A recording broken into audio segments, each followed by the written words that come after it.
Salut à tous, dans cette nouvelle vidéo, nous allons parler des congés payés et notamment de cette indemnité que vous percevez quand vous êtes en congé payé et qui s'appelle l'indemnité de congé payé, qu'il ne faudrait pas confondre avec l'indemnité compensatrice de congé payé qui est liée à une rupture de contrat de travail. L'indemnité compensatrice de congé payé, vous la percevez quand vous quittez l'entreprise.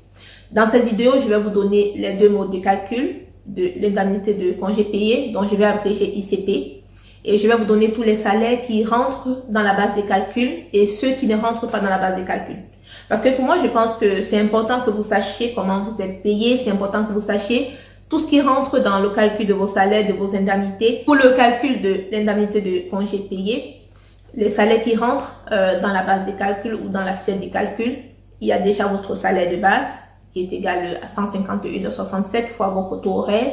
Il y a la majoration de vos heures supplémentaires. Il y a vos primes, la prime d'assiduité, la prime d'astreinte, la prime d'ancienneté.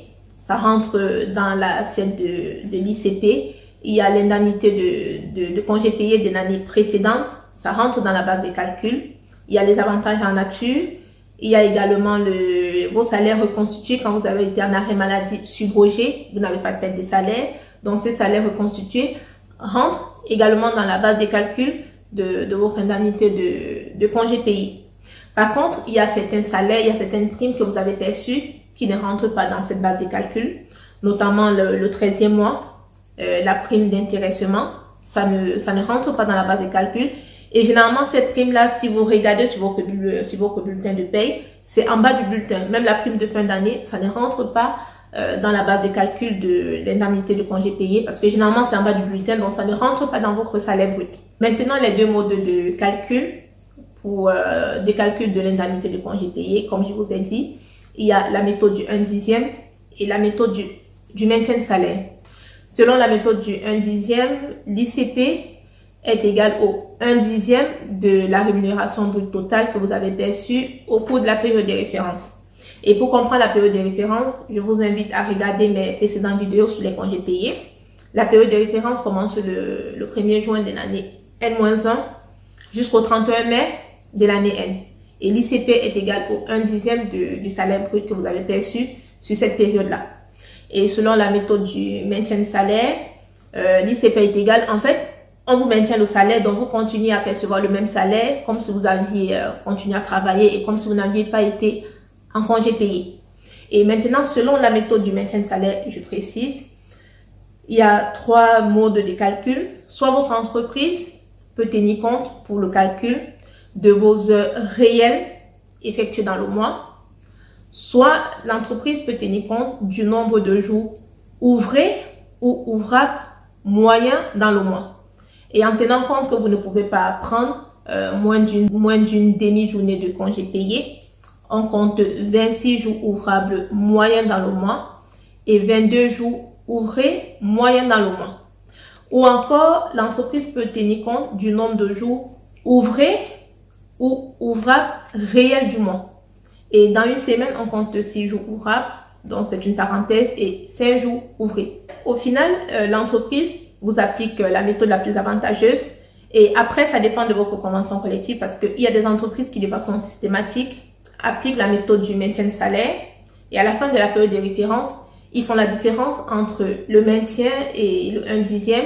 Et si le 1/10 de vos salaires bruts est supérieur, ils vous réversent la différence. Nous allons prendre un exemple tout simple pour comprendre le calcul de l'indemnité de congé payé selon la méthode du maintien de salaire et selon la méthode du 1/10. Donc, on va considérer que vous êtes salarié dans une entreprise, que votre salaire brut est de 1820 € et que vous avez pris 2 semaines de congé payé. Selon la méthode du maintien de salaire, votre indemnité de congé payé, et je précise que moi, dans mon exemple, je vais tenir compte du nombre de jours ouvrables moyens dans le mois, c'est-à-dire 26 jours ouvrables. Et au préalable, avant de calculer l'indemnité de congé payé, selon la méthode du maintien de salaire, il faut trouver votre taux horaire. Votre taux horaire est égal à votre salaire brut, 1820 € divisé par 151,67 qui sont vos heures mensualisées. 1820 divisé par 151,67, ça fait 11,99,99, donc ça fait 12 €, on va arrondir. Et maintenant, Pour revenir au calcul de l'indemnité de congé payé selon la méthode du maintien, on prend votre salaire brut, les 1820 €, on divise par 26, ça nous fait 70 et on multiplie fois vos quotas horaires pour trouver la valeur financière de vos congés payés selon la méthode du maintien de salaire. Parce que selon cette méthode, vous percevez le même salaire comme si vous aviez continué à travailler pendant vos congés.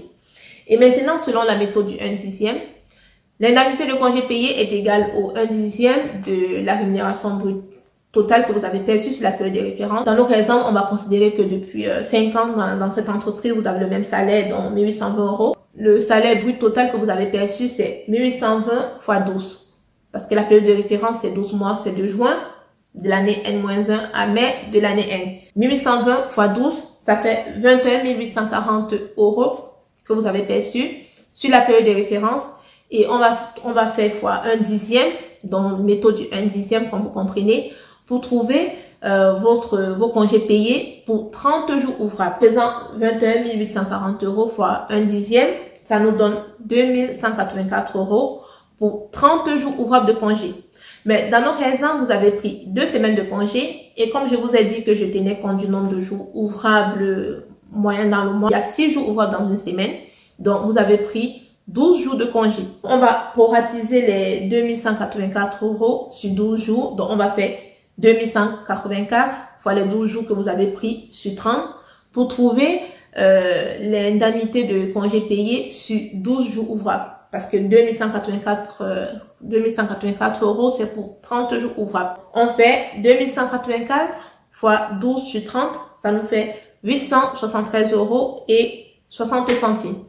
Et tout à l'heure, selon la méthode du maintien, on a trouvé 840 € et selon la méthode du 10e, on trouve 873 €, donc un peu plus. Au final, votre indemnité de congé payé sera de 873 € et 60 centimes parce que, comme je vous ai expliqué, c'est la méthode la plus avantageuse qui vous est appliquée.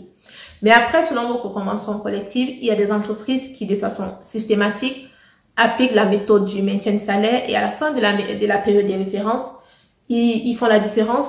Ou alors, elles font la différence, elles, pour l'entreprise, elles font la différence entre la méthode du 10e et la méthode du maintien de salaire et elles vous versent la différence entre ces deux méthodes-là, peut-être sous forme d'une comparaison congé payé. Ce que vous devez retenir du calcul de votre indemnité de congé payé. Dans notre exemple, vous allez percevoir 873 € et 60 centimes pour 2 semaines de congé payé. J'espère que ma vidéo c'est assez clair, c'est assez limpide pour vous. En tout cas, je vous invite à la partager, à vous abonner à ma chaîne YouTube et n'hésitez pas à me laisser vos questions en commentaire ou alors à m'envoyer des mails.